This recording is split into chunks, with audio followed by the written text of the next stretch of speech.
经历了前几个月的酷暑，10月份呢经常是大太阳夹杂着雷阵雨，意味着我们就要进入季候风交替季节了。那几个星期前，大家就应该留意到天气反复忽冷忽热的。那这样的天气呢，特别容易引起感冒咳嗽。今天的养生食膳带您去了解如何预防和缓解过敏性咳嗽。跟9月份相比啊，其实每次到了年尾，到了进入10月份以后呢，我们最常见的问题其实就是肺的问题。很多人都是有过敏性的那个咳嗽。那其实过敏性咳嗽它最大主要的原因就是因为肺寒和肺气虚。那这部分人呢，大部分人也是因为有过敏性鼻炎啊，或者气管敏感，所以当温差比较大的时候呢，他们就会容易造成那个过敏性的咳嗽。中医师说，过敏性咳嗽最主要的症状就是喉咙痒引发干咳，而且咳嗽的时候还会因为气管收缩而感到胸闷。它跟普通咳嗽不太一样，它有一些时间段，比如说早晨刚起床的时候啊，有温差，它会咳嗽；还有晚上睡觉前或者睡觉的时候还会咳一阵子。普通的咳嗽呢，它会从早到晚就不分时间都会咳，然后这个会有一点不太一样。其实过敏性咳嗽呢，更多时候是我们的身体的呼吸道针对外在产生的一些敏感源所进行的一个反射的反应，它并不属于所谓的感染的一种。就是周围如果出现过敏源，然后这个人有敏感反应的话呢，他就会出现这样的一个咳嗽的反应。我想给大家推荐日常养肺的这个茶，叫枸杞泡参水。泡参它主要的功能呢，就是滋阴、补气。它有增强免疫力的效果。那枸杞子它可以补肝肾，也可以明目。就用开水泡在保温杯里面，也不用煮，大概泡到半个小时左右呢，我们就可以喝了。然后一天可以重复泡2到3次。记得最后的时候一定要把这个泡参和枸杞子给它吃掉，这样它的所有的营养都会被我们摄入。天气变化无可避免，营养师建议我们在日常饮食中多摄取维他命，来帮助呼吸道免疫系统的正常运转，预防过敏性咳嗽。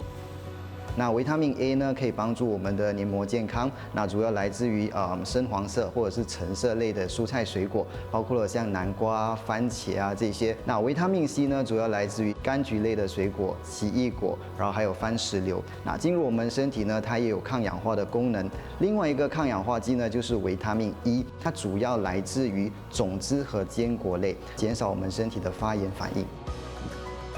另外，营养师也建议我们多吃富含益生元的食物，例如香蕉、苹果和大蒜，让肠道健康，并且有助于减少免疫系统过敏的反应，造成敏感。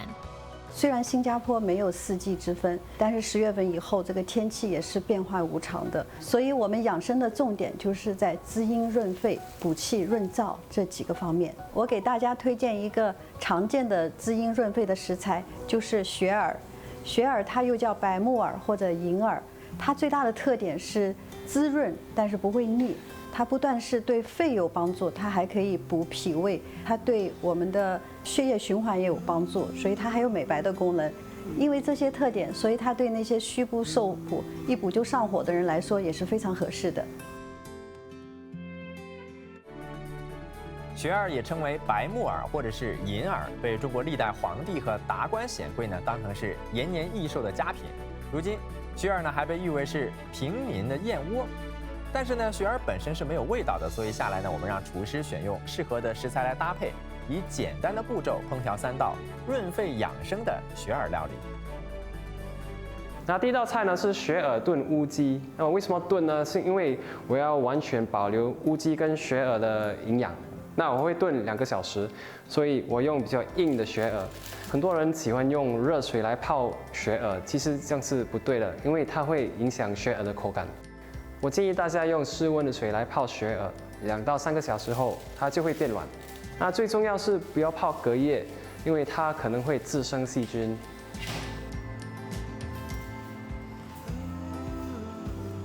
雪耳本身呢，它也有很丰富的氨基酸。那我们人体需要的氨基酸呢，大概有20种。那雪耳本身呢，大概有2/3是属于这一部分的氨基酸，所以对我们身体是有帮助。另外一个呢，我们平常吃雪耳的时候会觉得有点黏黏腻腻的那个口感。那其实这个不是胶原蛋白，这个雪耳的这种黏腻的口感呢，来自于它的多糖类，可以帮助我们的身体有一个润滑的一个作用，在我们的喉咙，在我们的肠道都有润肠的一个效果。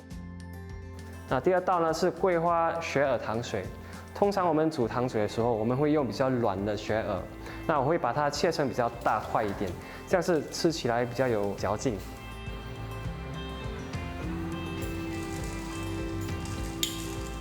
雪耳虽然很好，但是当我们感冒发烧的时候，或者腹泻拉肚子的时候，还是暂时不要吃。雪耳也不能天天吃，因为吃太多了也会湿气重，所以基本上1周吃2到3次，然后每次1小碗就够了。在选购雪耳的时候呢，第一个东西就是看雪耳干燥了之后呢，它的颜色其实带一点白色偏黄。那如果这个雪耳的白特别的亮白的话呢，它可能有经过一些硫化的处理，反而不太建议去选择。那第二个呢，就是稍微摸一摸。干燥的雪耳，它一定是干燥，带有一点所谓的脆脆的感觉。那如果你摸上去开始有一点潮湿或者是黏腻感的话，这个可能开始要腐败了，就不要使用。营养师也说，干燥的雪耳基本上是没有什么味道的，但如果嗅到一些刺鼻的味道，表示它可能经过硫化熏制的处理，不宜食用。那第3道是凉拌雪耳，凉拌菜最重要是要爽口。所以呢，雪耳泡软的时候，我会把它烫热水，然后再过一遍冰水。那雪耳本身的味道是比较淡一点，所以它的调味比较重要。